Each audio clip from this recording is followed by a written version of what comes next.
먼저 이제 1절에 보면 그러므로라고 시작하고 있습니다.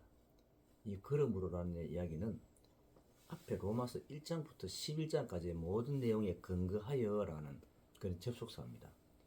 1장부터 11장까지의 내용에는 어떤 것들이 있냐면 우리 죄, 칭의, 구원, 영화, 성화, 또 죄로부터의 자유 이런 내용도 쭉 다루어서 그런 것에 근거하여라고 이렇게 설명을 하고 있는 겁니다. 그러므로 다음에 형제들아 라고 이야기하고 있죠. 형제들아. 이 로마서 12장은 성도의 성화에 대해서 이야기하고 있습니다. 성화. 다시 말하면 구원받은 성도들이 하나님과의 관계, 어떤 생활을 할 것인가에 관해서 이야기하고 있는데 이 형제들아라는 이야기 누구냐면 그 성화의 대상이 누구냐라는 겁니다. 성화의 대상. 다시 말하자면 하나님께서는 구원받지 못한 사람들 통해서 거룩하게 살라라고 말씀하지 않으십니다. 구원받은 성도들을 향하여 성화의 삶을 살라라고 이야기하는 것입니다. 구원받지 않은 사람들은 거룩한 삶을 살 수가 없습니다. 구원받은 사람처럼 살 수가 없습니다. 이 말은 도덕적으로 살지 못한다는 이야기가 아닙니다. 그렇죠? 그들은 진정으로 예배할 수 없다는 이야기입니다. 다음에 이야기 보면 하나님의 긍휼 힘입어 너희에게 간청한다고 되어 있죠. 긍휼. 이 단어는 개역개정 성경은 자비라고 되어 있습니다.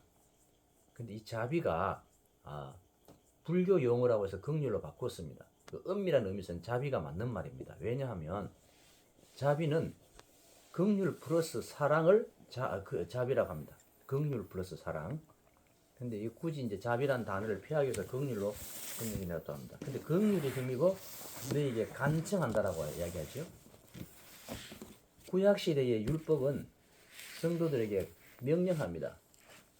하라, 하지 마라. 하면 죽는다. 안 하면 죽는다. 벌 받는다. 죽는다. 용서하지 않는다. 그런 거죠. 예를 들어 이야기하면 구약 시대 때는 그 제사 드릴 때 빈손으로 오면 그 혼은 백성 중에서 끊어진다. 죽는다. 이렇게. 또 하지 말라는 것을 행하면 죽는다라고 이야기합니다. 그러니까 율법은 명령입니다. 그런데 그러다 보니까 율법에서 우리가 그 말을 지키는 것은 두려움에서 나옵니다. 그렇죠? 그렇지만 우리 하나님의 은혜는 뭡니까? 사랑에서 나옵니다. 그래서 우리 은혜는 이 명령이 아니고 간청하는 겁니다.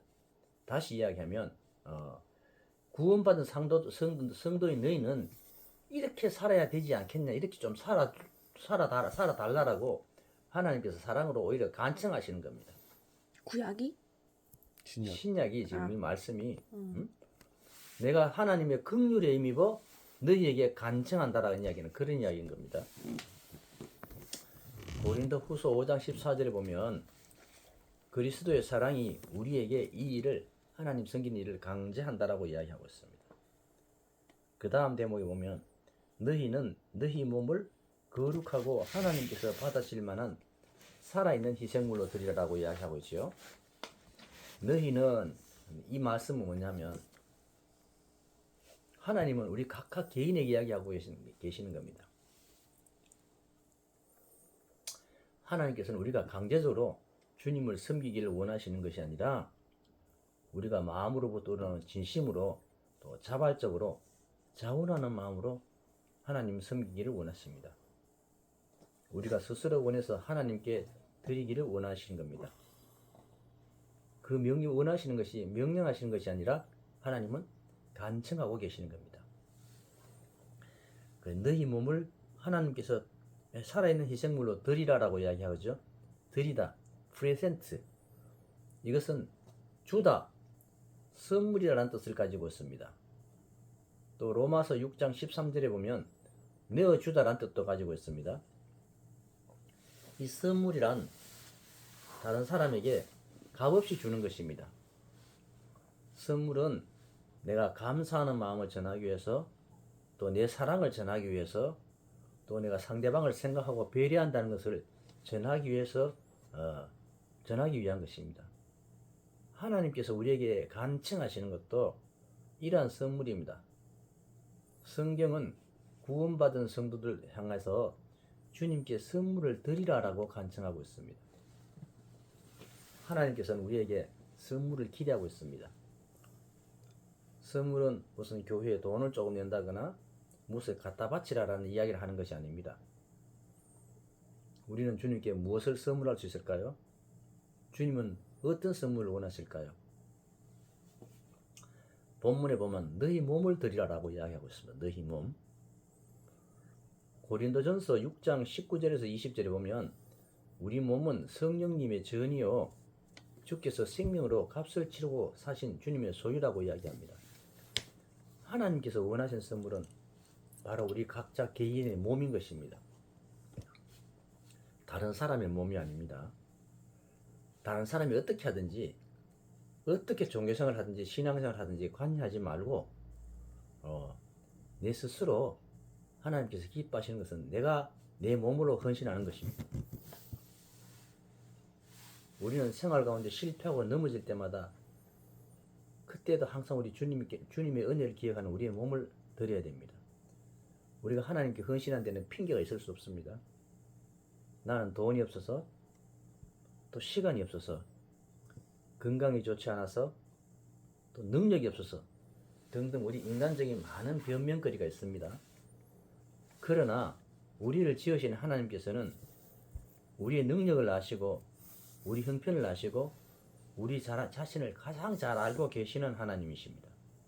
그 하나님은 내가 할 수 없는 것을 요구하시는 것이 아니라 내가 할 수 있는 그대로 내 모습 이대로 주님께 드려지기를 원하시고 계신다. 타인이 아닌 내 자신이 드려지기를 원하시고 계신다는 겁니다. 다른 사람이 어떠하든지 상관하지 마십시오. 왜 저 사람은 예배를 옳게 안 드려? 왜 저 사람은 하나님을 옳게 안 섬겨? 왜 저 사람은 봉사하지 않아? 이런 것이 아니라 내가 드려야 한다는 것입니다. 자, 중요한 대목입니다. 살아있는 희생물로 드리라. 살아있는 희생물. 우리가 제물 중에 살아있는 제물을 본 적 있습니까, 여러분은? 없죠?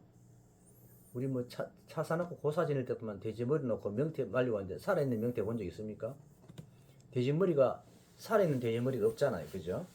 근데 하나님께 우리 구약시대 또 희생물은 항상 죽었습니다. 근데 신약시대, 은혜시대, 은혜의 시대는 하나님께서는 살아있는 희생물을 요구하십니다. 살아있는 희생물이 뭘까요? 우리가 예전에는 죄로 인해 죽었으나 예수님의 십자가의 피로 그 믿음으로 구속받아 대속받아서 살아있는 자입니다. 그죠? 육체의 생명뿐만 아니라 우리의 영과 혼이 살아있는 자입니다. 그래서 살아있는 희생물로 드려라는 이야기는 그 구원받지 않는 사람들은 올바른 예배를 할 수가 없다라는 이야기입니다. 하나님께서 받으시는 것은 구원받은 사람들의 예배와 희생이지 그 구원받지 않은 사람들의 예배와 희생은 하나님과 아무 관계 없다는 이야기겠지요. 하나님께서 요구하시는 것이 아니라는 이야기입니다. 우리는 이에서 굉장히 깊이 생각해 봐야 됩니다. 우리는 종교 생활을 할 것이 아니라 우리가 인간적으로 보기엔 좀 모자란다 어떻게 할지 몰라도 하나님 보시기에 합당한 구원받은 성도로서 하나님께 드려지는 것입니다. 그렇지 않은 것은 하나님께 아무런 의미가 없는 것입니다. 구원받지 않는 사람들은 우리가 예수님을 믿고 주님을 섬기면 그건 인생을 낭비하는 거야. 시간을 허비하는 거라고 생각합니다.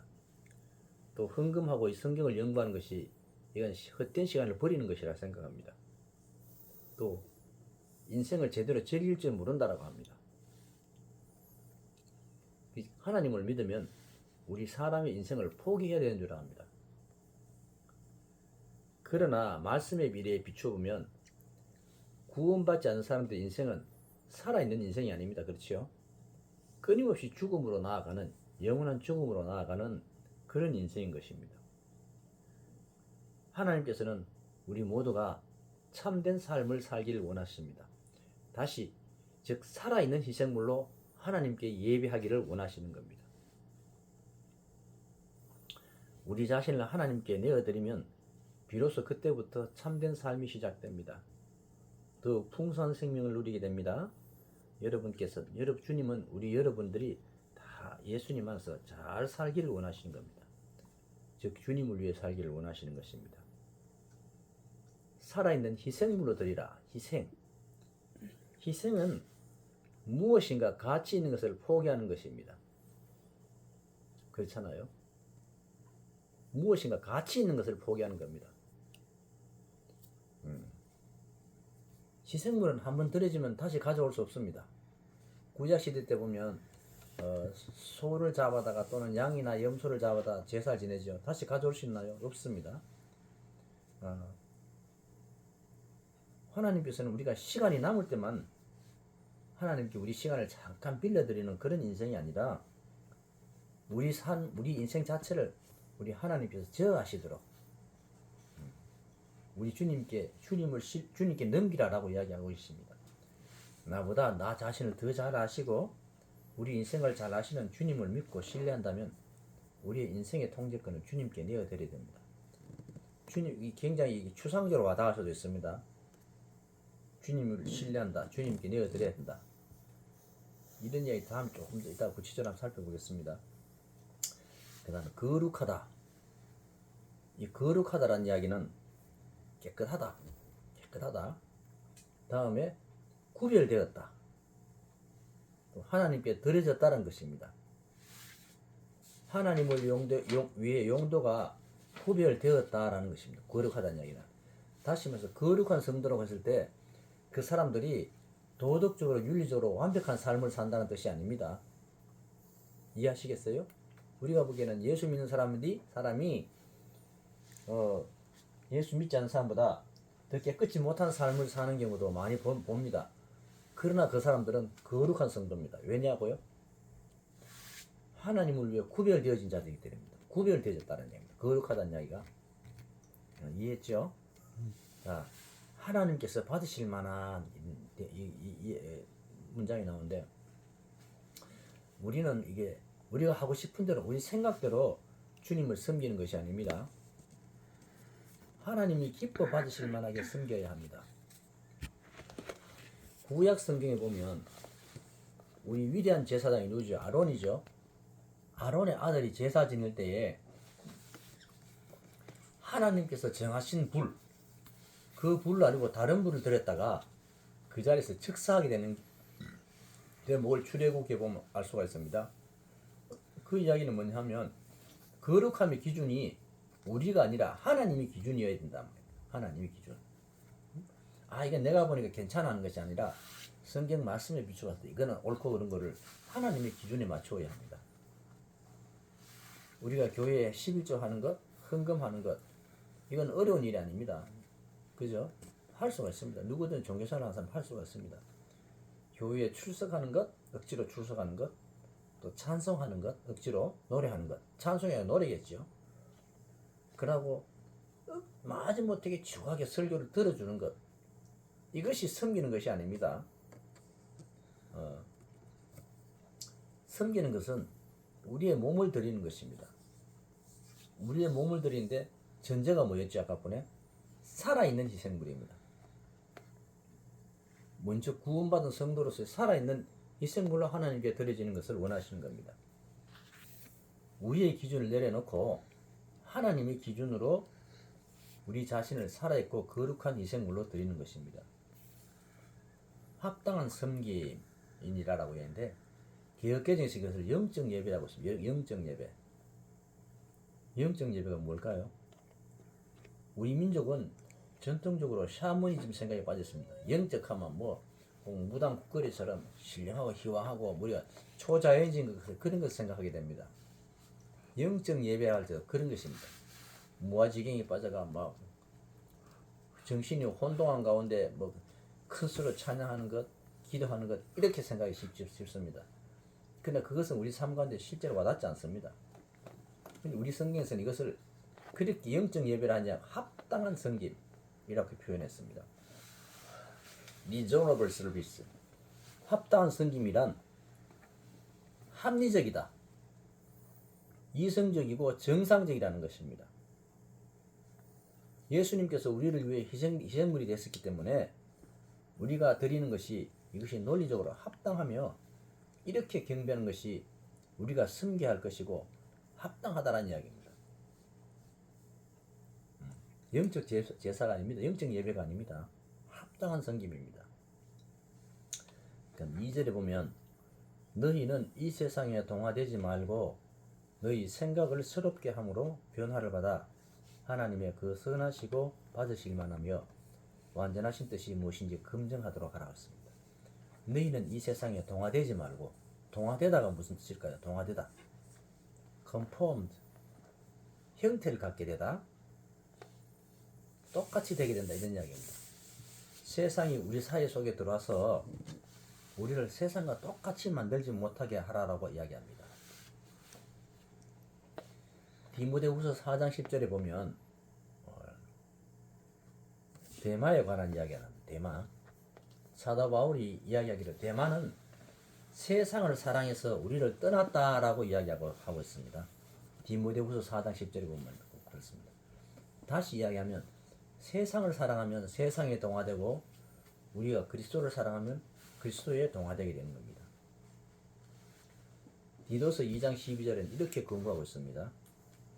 우리를 가르치시되 경건치 아니한 것과 세상에 속한 정욕들을 거부하고 맑은 정신을 가지고 의롭게 하나님의 뜻대로 살아라라고 여기 우리에게 권고하고 있는 겁니다. 지 멋대로 사는 게 아니고 하나님의 뜻대로 살아가는 삶, 세상에 동화되는 것이 아니라 하나님께 동화되는 삶을 살아라고 이야기하고 있는 겁니다. 우리는 하나님을 믿지만 하나님을 믿는 것은 좋지만 내 모든 것을 다 내어드릴 수는 없습니다라는 이런 생각을 버리고 또 하나님을 가르치려 들지 말고 하나님께 배우라라는 이야기입니다. 마태복음 11장 30절에 보면 예수님께서 이야기하시죠.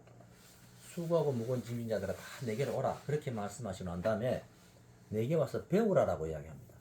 우리는 주님께 배우는 자가 되야지 하나님이 이건 아니잖아요 가르치는 자가 되어서는 안 되겠습니다.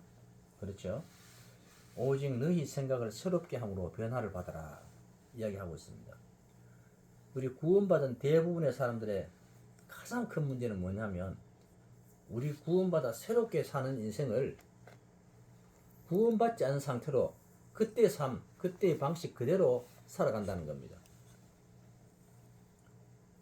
구원받았으면 구원받은 사람으로 변화가 있어야 되는데 그 전과 그 이유가 변함없이 옛 방식대로 옛 생각으로 그대로 살아간다는 겁니다.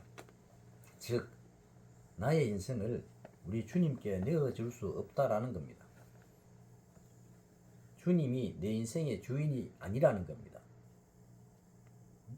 우리가 입술로는 그렇게 이야기하지만 내 삶 가운데 그런 고백은 되어지지 않는 거죠. 우리는 이 생각의 변화를 받아야 됩니다. 내 인생의 주인은 내가 아니라 전능하신 하나님이라고 바꿔야 합니다. 그래서 자신을 더 이상 신뢰하지 말고 우리 주님을 신뢰해야 합니다. 우리 자신의 가장 좋은 것을 주님께 드려야 합니다. 변화를 받아. 이 단어는 성도들이 주님을 닮아가는 것을 말합니다. 세상에 동화되는 것이 아니라 주님께 동화되어 가는 것을 말하고 있습니다. 우리는 성령님의 사역에 의해 우리를 그리스도의 형상에 동화되어야 됩니다. 우리가 인생을 살아가면서 이 일을 꾸준히 계속해야 되는 겁니다. 이런 변화는 어떻게 가능할까요? 첫째는 생각을 새롭게 함으로, 둘째는 우리의 영적인 도덕적인 비전과 생각을 하나님의 생각에 일치되게 바꾸는 것입니다. 내 생각이 아니라 하나님의 생각 자체가 우리 삶에 영향을 미치도록 어떤 일을 결정할 때 하나님이라면 어떻게 하실까라는 거 먼저 생각해 보는 겁니다. 우리가 어떤 일을 결정할 때 내가 내 기분대로 하는 것이라 하나님이라면 이 일을 어떻게 생각하실까 한번 생각해보고 그 뜻에 따르는 겁니다. 우리가 하나님의 생각을 알려면 성경을 읽고 공부해야 됩니다. 이렇게 변화되는 그리스도인들은 항상 하나님이 기뻐하시는 뜻이 무엇인지 검증하려고 노력합니다. 이 검증하다, 우리 앞서 성경에는 입증하다고 되어 있고요. 개역개정 성경에서는 뭐냐면 분별하라고 되어 있습니다. 분별이 뭘까요? 분별은 타인이 이루어 놓은 것이 옳다 그러다 판단하는 것입니다. 판단의 주체가 내가 되는 겁니다. 그렇지요? 근데 검증이나 입증은 또 무엇일까요? 내가 행함으로 그것을 증명하는 것입니다. 그렇죠? 분별이 아닙니다. 입증 또는 검증하는 겁니다. 하나님의 선하시고 기뻐하심이 완전하신 뜻이 무엇인지 우리가 우리의 삶을 통해 입증하는 것이지 옳고 그르다라고 나타내는 것이 아닌 것입니다. 우리가 판단하는 것이 아니라는 이야기입니다. 하나님의 선하시고 받으실 만하며 완전하신 뜻이 무엇인지 검증하기 위해서는 오직 우리가 어떻게 해야 된다고요? 살아있는 희생물로 하나님께 드리는 것. 살아있는 희생물이 아까 뭐라 그랬죠? 구원받은 성도로서의 드리는 삶입니다. 자, 오늘 말씀의 결론입니다. 로마서 12장 1절의 말씀은 우리가 우리의 온 마음과 혼과 생각과 인생을 드리는 것이 합당하고 합리적이라는 것을 말하고 있습니다. 당연한 것이다라는 이야기입니다. 우리가 하나님을 섬기는 것이 당연한 것이다라는 이야기입니다. 이것이 영적 제사가 아니고 합당한 섬김이라는 이야기입니다. 세상적 관점에서 보자면 자신의 모든 것을 전적으로 드려 주님을 위해 사는 것이 극단적이고 광신도적인 삶이고 미친 짓일지는 모르지만 하나님 앞에서는 전적으로 합당한 삶이라는 것입니다. 우리는 살아계신 하나님을 믿습니다. 우리에게는 살아계신 주권자가 계시고 살아있는 말씀을 읽고 살아있는 믿음을 가지고 있습니다. 하나님의 말씀대로 살고 자신을 온전히 내어드리기 전에는 이것이 무엇인지 이해할 수가 없습니다. 우리는 하나님의 선하시고 받으실 만하며 완전하신 뜻이 무엇인지 분별하는 것이 아니고 검증해야 됩니다. 그러기 위해서는 이 세상의 생각을 버리고 하나님 말씀으로 변화받아야 됩니다. 예수님이 제자들을 향하여 그랬습니다. 내 제자가 되려거든 나를 따라오려거든 자기를 부인하고 자기 십자가를 지고 나를 따르라고 누가복음 9장 23절에 말씀하고 계시는데 자기의 십자가는 무엇일까요? 우리가 이 일의 개념을 할 때는 이렇게 씁니다. 내가 예수 믿는 것으로 인해 받는 고난 이런 걸 자기 십자가라고 했습니다. 예를 들어 믿지 않는 남편이 애를 뒷담 이기면 저건 내 십자가 이렇게 이야기했고요. 또 우리의 가난함이 우리의 신앙생활을 방해한다면 가난함이 물질이 없음이 내 십자가라 이렇게 해서 그걸 감당하고 나아간다 이렇게 했습니다. 그러나 성경에서는 그렇게 말씀하지 않습니다. 자기 십자가란 뭐냐면 하나님의 생각과 내 생각이 상충될 때에 대치될 때에 하나님의 뜻을 하나님의 생각을 따르는 것입니다. 또 하나님의 이익과 내 이익이 서로 부딪힐 때 하나님 이익이 되는 편을 찾는 것. 그것이 하나님 편에 서는 것. 이것이 자기 십자가를 지는 것이라고 이야기하고 있습니다. 우리는 우리의 생각을 바꿔야 됩니다. 하나님 편에 서고 하나님이라면 어떻게 생각하실까? 그렇게 바꾸면서 그렇게 살아가는 것. 그렇게 하나님을 섬기는 것이 합당한 섬김인 것입니다. 이 이야기는 뭐냐면 우리가 우리 인생의 통제권을 주님께 내어드리는 겁니다. 내 인생을 맡기는 것. 이 성경책에 뭐라고 써있을까 이럴 때는 그건 점쟁이들 하는 것이지 그렇게 되는 게 아니라 우리가 하나님께 내 인생의 통제권을 내어드리는 것. 하나님이라면 어떻게 하실까? 그 하나님의 생각을 알려면 우리가 말씀을 읽고 공부를 해야 되는 겁니다. 무슨 토정비결 전 보는 사람이 책 보고 이렇게 저렇게 하는 그런 성경이 아니라는 겁니다. 우리는 주님께 합당한 섬김을 통하여 하나님께서 우리에게 요구하시는 하나님의 뜻을 검증하는 우리 모두가 되어야 되겠습니다. 이 한 해는 더욱더 우리 주님 앞에 바로 서고 신앙이 더욱더 한 단계 더 나아가는 계기가 되는 우리 모두의 인생에서 그런 한 해가 되었으면 좋겠습니다. 기도하고 마치겠습니다. 하나님 아버지 은혜를 고맙고 감사합니다. 오늘 우리 가정이 합당한 섬김이란 말씀을 통하여 은혜를 나누었습니다. 주께서 우리 사랑하는 우리 모든 가족들에게 주께서 은혜를 베푸시고 이 말씀이 우리 모든 가족들의 심령 속에 항상 함께 있어서 주님을 섬기는 것이 합당한 섬김이라는 그 믿음 가운데 살아가는 귀한 이 한 해 되게 도와주시옵소서.